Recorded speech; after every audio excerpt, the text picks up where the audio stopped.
नमस्कार बंधुरा मंजुश्री रान्नाघरे आपनादेर सबाइके स्वागत। चले एसेछि आज आबार एकटी माछेर रेसिपि निये। देखते पाच्छेन पाबदा माछ, शुधु पाबदा नय एर संगे एकटा शिंगी माछও रयेछे और छोटो दुटो टैंगरा माछ रयेछे। तो आमी शिंगी और पाबदा जेहेतु एकई जातेर एकई टाइपेर माछ आँश छाड़ा, तो आमी एकसाथेई এই মাছের পাতলা ঝোলের রেসিপিটা করব। তো মাছটা কেটে ধুয়ে বেছে পরিষ্কার করে ফিরে আসছি মূল রেসিপিতে। তো মাছটা কুটে বেছে পরিষ্কার করে ধুয়ে নিয়েছি আর অল্প লবণ আর হলুদ আর সামান্য পরিমাণে কাঁচা সরষের তেল মাখিয়ে মাছটা মিনিট 15 রেখে দিয়েছিলাম। এবার গ্যাস জেলে কড়াই বসিয়ে দিয়েছি। কড়াইয়ের তেল প্রচণ্ড ভালোভাবে গরম হয়ে গেছে, ধোঁয়া উঠেছে, গরম হয়েছে। এই সময়ে এই তেলের মধ্যে দেব অল্প পরিমাণে লবণ। এই লবণটা দেওয়ার কারণে মাছটা নিচের দিকে লেগে যাবে না। আর যেহেতু আঁশ ছাড়া মাছ তেলে দিলে একটু ফোটার সম্ভাবনা থাকে, সেই কারণে একটু কাঁচা তেলটা মাখিয়ে নিই।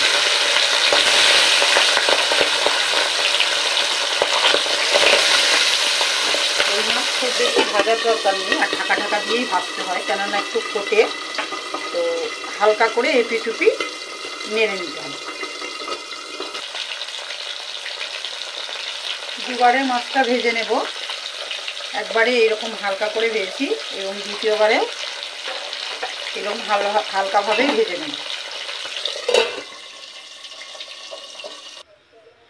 তো সমস্ত মাছ হালকা করে এপিট নেড়ে হালকা ভেজে তুলে নিয়েছি। এই সময় আর মাছ ভাজার তেল অনেকটাই ছিল, তো অতটা তেল মাছের ঝোলে লাগবে না, তার জন্য তেলটা কিছুটা কমিয়ে নিয়েছি। এই সময় ফোড়নে দিলাম একটা শুকনো লঙ্কা ও অল্প পরিমাণে ছোট চামচের হাফ চামচ কালো জিরে। মশলা আমি খুবই সামান্য নিয়েছি। এখানে অর্ধেকটা পেঁয়াজ, একটু আদার টুকরো, দুটো কাঁচা লঙ্কা, কাঁচা পাকা লঙ্কা দুটো, লঙ্কাটা আপনাদের ইচ্ছা মতো দেবেন, আর সামান্য একটু পরিমাণে জিরে। তো আমি একসাথে পেস্ট করে নিয়েছি। তো এই সময় মশলাটা দিয়ে দেব।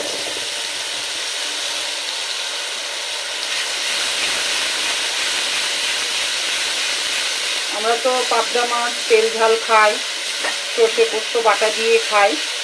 এই রেসিপিটার মধ্যেও একটা কাঁচকলা লম্বা লম্বা করে ফালি ফালি করে দেওয়া যেতে পারে, তাতে স্বাদটা খুব ভালো আছে। তো এই সময় আমার কাছে কলাটা নেই, সে কারণে আমি এই ঝোলে কলা দিতে পারছি না। কাঁচা কলা দিলে এই তরকারির স্বাদটা খুব ভালো আছে, এই মাছের ঝোলের স্বাদটা খুব ভালো আছে। তো মশলাটা একটু ভালো করে কষিয়ে নেব। পেঁয়াজ আর আদার কাঁচা গন্ধটা যাওয়া পর্যন্ত মশলাটা 2 মিনিট ভালো করে তেলের মধ্যে কষিয়ে নেব।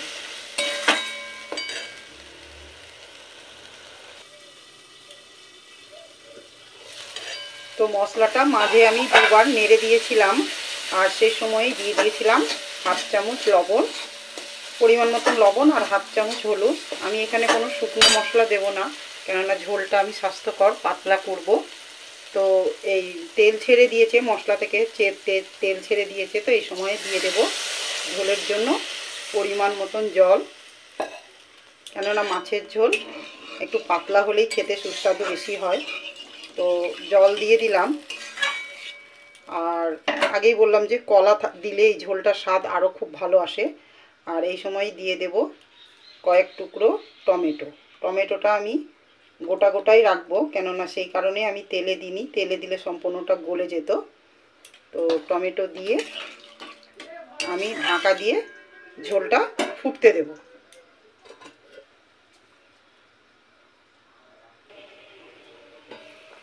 ঝোল খুব ভালোভাবে ফুটে গেছে। এই সময় দিয়ে দেব ভেজে রাখা মাছ। একে একে সমস্ত মাছ দিয়ে দেব। মাছ দিয়ে খুব বেশি ফোটানোর দরকার নেই, কেননা এই মাছ খুব নরম হয়। মিনিট 2-3 ফুটিয়ে নিলেই রেডি হয়ে যাবে আমাদের পাবদা মাছের পাতলা ঝোল। তো সমস্ত মাছ দিয়ে দিয়েছি,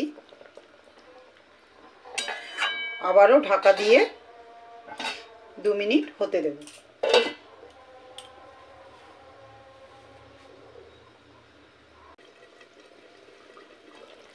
মাছ দেওয়ার পরে কিছুক্ষণ ফুটিয়ে নিয়েছি। আমি ঝোলটা একটু পাতলা রাখবো, সেই কারণে আর বেশি ঝোল কমাবো না। এই সময় দিয়ে দেব একদম ফ্রেশ এক মুঠো ধনিয়া পাতা, কেননা ধনিয়া পাতা দেওয়ার কারণে মাছের ঝোলের স্বাদটা খুব ভালো আসবে। তো এই সময় দিয়ে দিলাম ধনিয়া পাতা। তো রেডি হয়ে গেছে আমাদের পাবদা মাছের ঝোল। 2 মিনিট ঢাকা দেওয়ার পর দেখাচ্ছি আপনাদের কেমন হয়েছে আমাদের পাবদা মাছের ঝোল। তো এই দেখুন বন্ধুরা, পাবদা মাছের ঝোল রেডি হয়ে গেছে। সামান্য কিছু ঘরোয়া উপকরণ দিয়েই আমি মাছের রেসিপিটা করেছি। তো আপনারাও অবশ্যই একবার এই গরমে স্বাস্থ্যকর এইরকম মাছের পাতলা ঝোল করে খাবেন, আপনাদেরও খুব ভালো লাগবে। আর কমেন্টে আপনারা আমাকে জানাবেন আপনাদের কেমন লেগেছে। আমার পেজটিকে ফলো করে চ্যানেলটিকে সাবস্ক্রাইব করবেন, আর বেশি বেশি বন্ধুদের মধ্যে শেয়ার করবেন। ফিরে আসবো আবার নতুন কোনো রেসিপি নিয়ে। সকলে ভালো থাকবেন, সুস্থ থাকবেন। ধন্যবাদ।